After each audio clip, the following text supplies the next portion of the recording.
Hey folks, Baxel here. I was trying to make this video in one go, but I found the original recording fell a little bit short, sort of explaining how to farm efficiently in the mid game. So I'm going to jump in with a quick little visualization of our priorities and how we should approach them.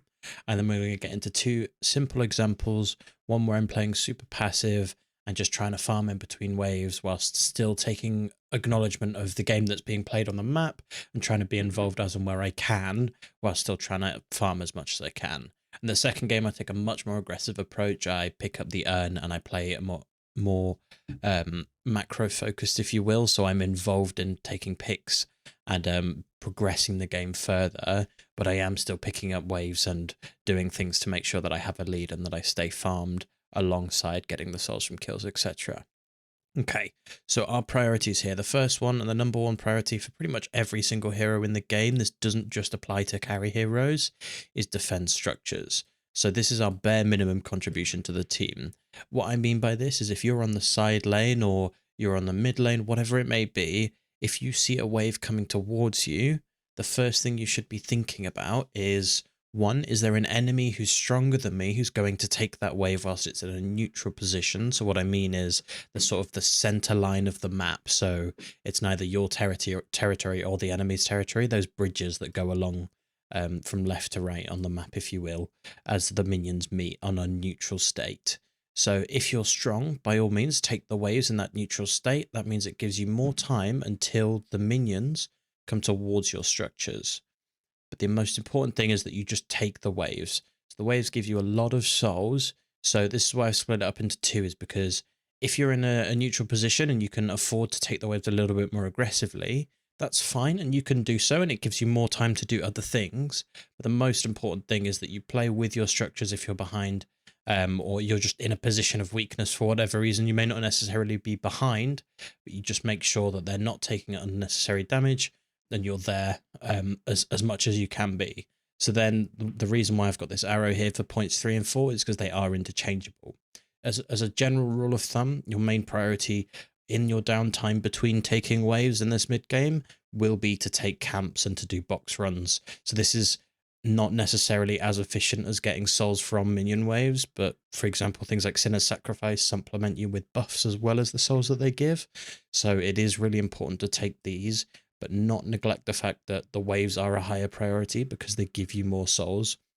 When you're playing carry and you're trying to get as far ahead as humanly possible in the mid game, it's not necessarily true towards the end of the mid game because you can overfarm. You can take too many souls off the map, so your team is actually quite poor. And if you don't perform or a small mistake, then all of a sudden this lead that you have is actually useless. So that's something to bear in mind whilst we're talking about this. But generally speaking, you do want to be trying to farm as efficiently and as quickly as possible to get as many souls as you can. So once you get to a position where you've taken camps and you've got an item lead and ultimate advantage, these sorts of things, then you want to look at taking fights with this lead. This is the ideal scenario for a carry player. Is you've farmed efficiently, you've had some time where you've not been contested for whatever reason, and you're able to get that lead on your opponents. You know for a fact that maybe the hero that you're pushing into is a hero that you counter well and you can fight into comfortably, or that you just completely outclass them on how many items you've got. So you're just strong and confident, and you can walk in and you can start making plays once you're in that position of strength. Or alternatively, of course, as we'll talk on later videos, is this idea of sort of how to use your team and to make sure that you're supplementing your team's sort of weaknesses by still providing DPS even when you are behind, these sorts of things. But for now, we're talking about even and games in which we're ahead and how we utilize that lead to help secure victory. So we're starting right here. We can see that the Magician and the Haze had left lane to go get buffs, and they stayed way too long out of lane. I sort of noticed that the Magician was committing on my Dynamo, and I turned around and said, screw it. I guess I get your tower for free then. Like, I'm more than happy to trade a couple of lives. Get this tower, even if I die here, I'm not too bothered. So, we've just got tower. We're up 300 souls on Wraith, to be honest. That's quite good. Sometimes in lane, on a character like Wraith who's quite weak, you're in a position where going even is winning. And this very much feels like it. You can see my items here. So we've got monster rounds, sprint boots, and healing riot with rapid rounds. I'm ready to be on the map constantly. I've got lots of health regen. I can push these minion waves quite comfortably and safely with monster rounds. And I've got a little bit of attack speed so that I can start farming. Now I choose to get battle vest here because my lane opponent is a haze. So I'm still not ready. Even though we've won, we've killed the tower, we're still not in the mindset of this is going to be free. Just because we've taken tower, just because we have this very small lead where Calico's like 600 souls up and I'm almost even with the other lane opponent, if you want to look at it that way. It doesn't change the fact that right now I need to continue to play safe and as if the tower was still there. You can see my Calico doesn't feel that way because Calico is much stronger at this point in the game than I do. So I'm still farming the wave, but the second I finish with the wave, I'm stealing one creep and I'm leaving. I'm not overstaying at all. I'm just trying to take these tiny, tiny wins over and over again. That is the first key step of playing carry when you're ahead. You can't get big wins. Unfortunately, the role isn't designed to get big wins off small leads. The role is designed to snowball and get bigger and bigger and bigger wins over the course of the game until you're in a position where you're very, very strong late game and you can just win on DPS. But you can see here, I wanted to bait this magician forwards because he saw my ultimate so that my Calico can trade on them. I'm not going to do much though, I'm just going to get the wave again. Calico didn't go to plan, they didn't get any burst damage off. So I pop a hero, I farm safely. My Calico's free to do boxes on their side of the map, whatever they want to do. Killing these bug minions. And then from here, we'll move on to our next step on sort of what my mentality is now that I've still got this tower and I'm in a position of strength. And especially because we're in the mid lane, this is a nice example to talk about. Okay, so not even 20 seconds later, I decide to push up 1v2. My Calico's gone off to roam on this left side of the map. And the magician steals my ulti, and I'm dead.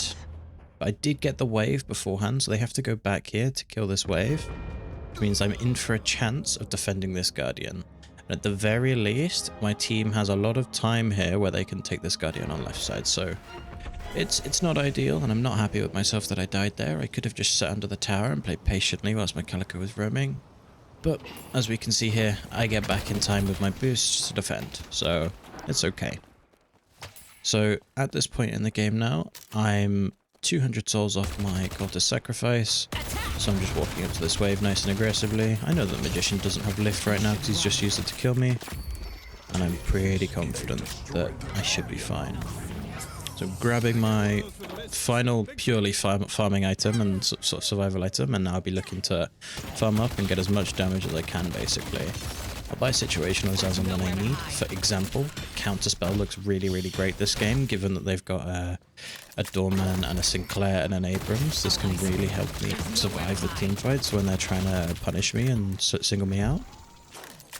You see here, this is the first thing that you need to acknowledge when it comes to this position of strength where now that I'm over this hump of saving up for cultist, I am somewhat strong. I'm not going to win any 1v1s for free, that's for sure, but I've got enough items where I can farm properly and I can come back to waves and rotate around the map sort of however I please to an extent. So the first thing you see me doing here is I clear a camp and then I come straight back for this wave. I am not trying to miss a single minion whilst I'm farming. I want to get these 4 minions in every single wave and then go and do camps. And if I deal 100 damage to a camp and then I see that I'm in position to where I need to go back and farm the wave, I will do so. I don't care when it happens, you need to be back on time. See here, I'm playing a little bit slowly with this Abrams ulting. I'm not really worried about sort of engaging fully. I thought maybe I could get a lift off and we could burst him, but Haze rotated properly. And now this is important as well. Because I've focused this wave here, we can see that the enemy now has to go back to answer this wave. Yes, they can keep fighting on our side of the map, but we are fairly strong. We can see that 7.6k, 8.8, and they're 8.9, 7.7. So we're matching them in terms of souls, and they've not got ultis and we've not got ultis. So if they do continue this fight, we're in a good position to turn it, basically, all thanks to that wave push. So this is really important, is when you're ahead, you don't want to chase kills. Kills will come to you if they do, and if not, you can slowly start to encroach on their farm more and more. Now, I've talked a lot about plays like where you go and steal the enemy's double sinners and what have you. but that's not always possible, especially on these weaker carry heroes. You see here that I'd push this wave. We tried for a fight quickly. I used my ultimate, see if we can get any value. I couldn't get any. I did some boxes and I go anti-side wave. The enemy team is running urn right now, so that sucks. Because they've got loads of space right now with this urn being ran, because we didn't contest it. That's on us, right? We should have been there, but we got distracted by this blue fight. So our position now, it's still okay, it's still even, and like I said, it's about us, the carry, being in a position to farm sort of how we please. That's how I would describe farming from ahead whilst you're playing the carry role. It's basically you didn't lose late. It's a little bit different from other roles in the game and other hero types.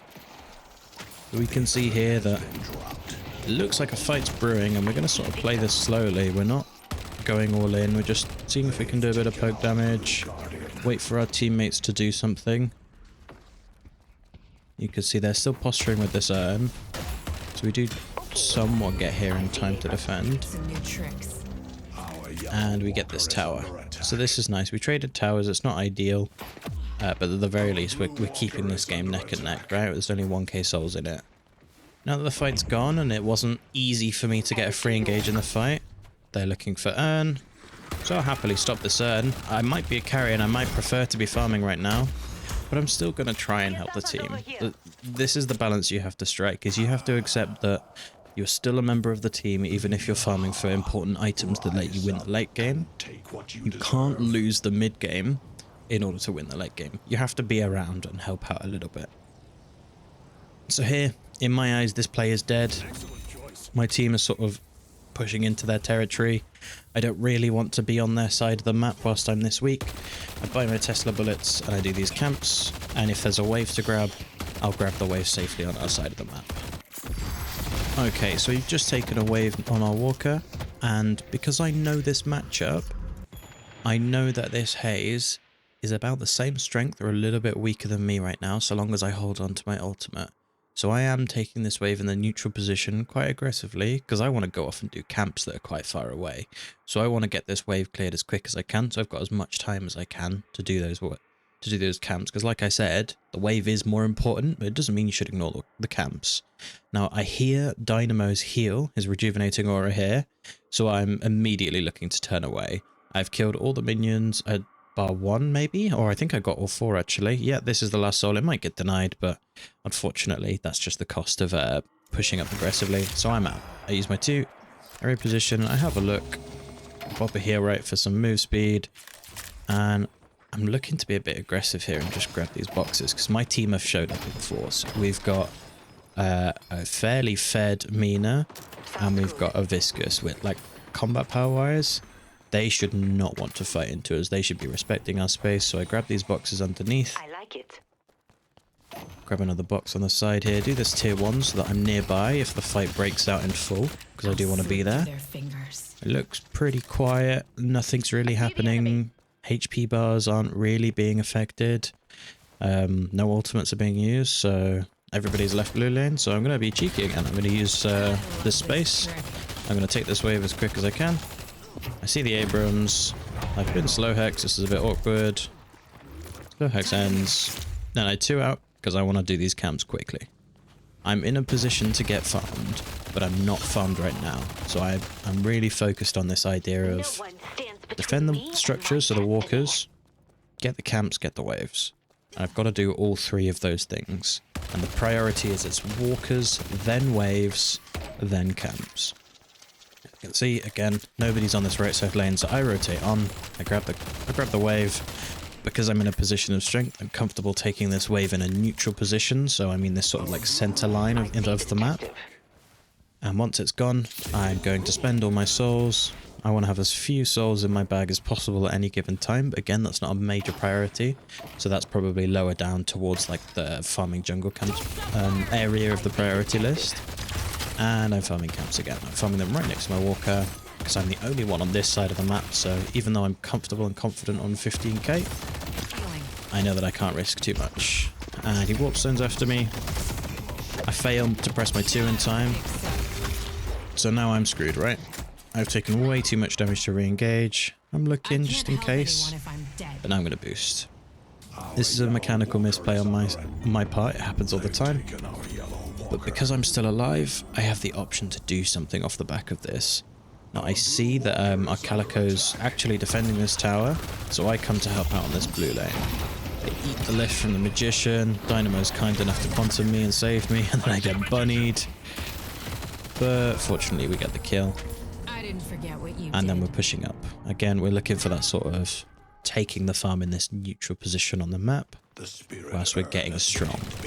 The important thing to think about now as we get to the latter part of this game is that I'm approaching like what I would call a critical mass, where I've got so many souls that I'm just strong and I should always be in the fights.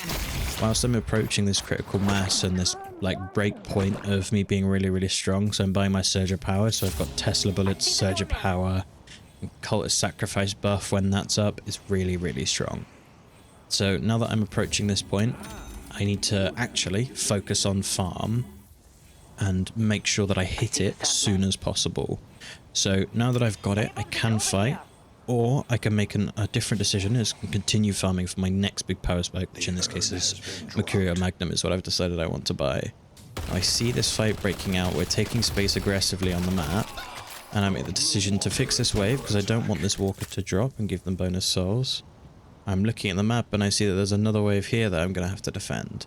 My team has overextended too much, so as much as I'd love to go and help with this fight right now, I feel like I have to keep fixing these waves on side. Even though I want to fight, I'm still respecting this idea of basically protect the structures, answer the waves, and then do the camps. And now fighting is above doing the camps, right? Because I've got enough items to help out in fights properly. From a carry's perspective, is you can guarantee that you have enough farm to be strong and ready to fight whenever you want to. There's a lot less pressure the lower rank you are to hit certain markers. So what I would always suggest is, if you're hitting like 30k at 20 minutes, this is possible, and you will be very, very strong, and you will be capable of just sort of brute forcing fights at that point. Sometimes I get lucky and I get those games where for whatever reason the enemy team are just ignoring me and I get that 30k in the 20 minutes and I'm happy as Larry. It's quite a rare occurrence though, and what's much more likely to happen is something like this game where I've got 23k at 19 minutes and I've had to sort of pick up the waves on the side lanes a little bit slower than I would have liked. But I am now in a position where I'm strong and I'm ready to fight, so now that we're hitting that 20-minute mark when taking mid-boss and winning the game is like a real opportunity for either team, I am still strong enough. Right, let's hop into this haze game. You can see here that we've got a fair bit of damage on this tower. Just sort of walking up and taking it. They're not really contesting us properly. Mina's trying to get some damage off of the ulti, but we're quite healthy. We don't really mind. We can just take this. For some reason, they're fighting underneath mid. Like I say, we just chose to ignore it for a little while and get the objective. This fight was really goofy. Sort of ended really poorly for them. Liam here got a really nice parry, the Viscous. And there's a 500 bag, so I'm chuffed right now. I'm 8.2k. Looking at my items here, I'm really comfortable with farming and taking some waves. I'm looking for some picks. I've got my ulti up in 14 seconds. On haze, you can just use your ultimate to guarantee some picks. Now you need items to supplement that and guarantee picks, and you can see here that I messed up. So I did a camp thinking that I had enough time to come back to this wave and secure the towers, but unfortunately the Mina got it. So that's the lapse in judgment from this that I need to learn, is to pay more attention to defending this Guardian, especially when we'd taken it. It would have been really nice to just have our Guardian up and deny that flex lock for a little while. But as it is 10 minutes and buffs have spawned, I'm going straight down to grab these boxes, because I'm confident if anybody challenges me with my Fury Trance up and my ultimate up, I can just win the 1v1 or even maybe survive a 1v2. So I grab everything, then the waves come in to crash above me, so I grab the wave as well. And again, I'm quite confident at this point in the game where we're not behind, we've not struggled in lane, we've managed to get some picks here and there. I'm just going to take it, and I can see that nobody's here. So I just go ahead and grab it in the neutral state and get straight back into our jungle. Continue doing the Sinners. And then from here, because I'm playing Haze and because the game is in a position where either team can win it, I am going to start being more active. So we're going to skip ahead. Right, so I've purchased Slowing Hex and I've made the decision that basically they have a Mina, an Abrams, and a Mirage. If I pop Slowing Hex on one of them and ultimate, there's not much they can do to counter it.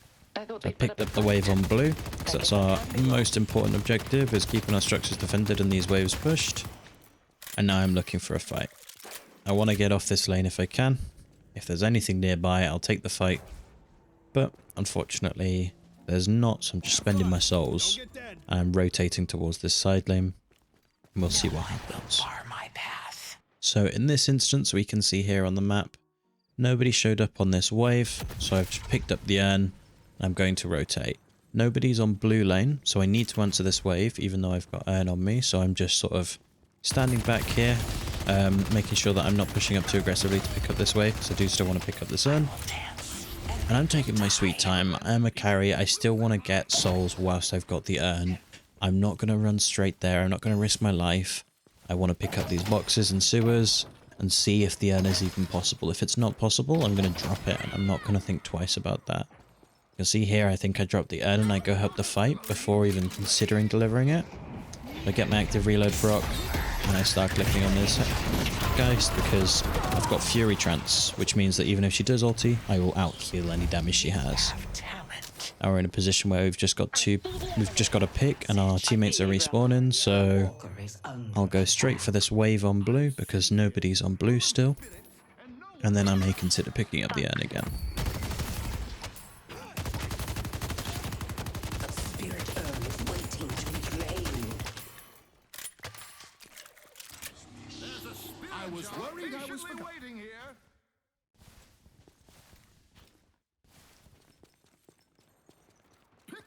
Okay, so I decided to pick up the urn, and then I decided to drop it again. I can see it as a potential fight brewing, and I want to be involved in this. I've got really strong actives with Slow Hex, so I pop it on this Mirage so he can't tornado out. The Wraith gets a lift on him, and now this Abe is just outnumbered. Sure, he would have killed me if it was a fair fight, but we had good tempo and good numbers, so it's free. And we can see on the map here, urn is no longer in play. I'm going back to base. And during this period of time, I was initially like 1 or 2k ahead of my team, and I'm still 2 to 5k ahead of my team. I've not lost souls by picking up this urn because it was such a stable game, nothing was really happening, and I wanted the urn to be in play to make those picks possible. I don't think I would have been able to get those picks and make those plays and pick up those waves as calmly and as methodically as I did if the urn wasn't in play. So even though I am playing a carry hero, I acknowledge that I'm really strong when I pick up the Slowing Hex item, and I've got this Fury Trance and this Fleet Foot, so I do still need to be active, and in this game it felt like being very active was the right choice, so that's why I decided to pick up the urn. Again, I'm farming this wave in a neutral state, making sure it's pushed. My teammates fighting, not much is happening with the fight, but I'll still show up and I'll still poke and pop the Slow Hex, and then all of a sudden this Yamato hero does a billion damage with their power slash. Let's have a look. 488 with a full power slash, and Abe explodes. So I go back to farming. You started this fight. I catch these waves in a neutral state. I don't have my Slow Hex right now, so he gets a free tornado, but he uses it on me, which is weird. So even if I don't kill, I'll ulti him. I know he's not got a tornado, and I can get a fair bit of damage, and he can't stay. I know I win the fight. I hear him use his ultimate, and lo and behold, there's more farm right next to the wave that I'm going to end up catching. So I take my farm, I take the boxes. I'm on 7k here. I'm really, really strong right now if I get this buy off. I've got 1,000 unsecured, or 800, so if I get killed, it's worth 1,000 souls for them. And now it's 1,000, right? So this is like 1,200 that they get from killing me.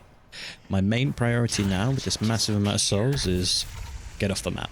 And I choose to use my boost to do so. There's nothing happening right now on my lane. I've got a little bit of time. If I boost back, even if they have a show of force and try and push this walker, I get back in time. But I make the decision to go to the other side of the map where the fight isn't happening. The main reason being is The wave is in the neutral position, so it needs to be pushed eventually. We don't want to just lose these souls for no reason. And the other reason is because if I'm on this walker and it's a 1v1 because there's a big fight happening, I've just got a massive power spike with this item. I know for a fact that this hero is very strong in this moment. So I walk up to their tower and I start clicking. It's so simple. It's nothing special. But I've just made the decision that yes, I have a bag on me still. I have 560 souls as I approach this walker. But I know for a fact that there's a big fight going on, so it's really hard for me to get pushed. So I can just click and I can hopefully get this walker, and this is worth a lot more than 500 souls. So I'm not really worried about committing or dying for this. This is a valuable trade and it's a worthwhile push timing. You see here, Abrams comes, he gets a fair bit of damage off of me. I use my sleep dagger to secure the walker. I don't even care right now. I'm just walking away so that this unsecured souls amount is ticking down. So it was a 560 bag as I approached it. 298 it ended up being. Okay, thanks for watching, folks. That was our examples covered. I hope that gives you a bit of an insight as to what a carry player should be thinking about during the mid game and how they can approach a consistent playstyle that should help improve their gameplay and overall help you rank up, of course.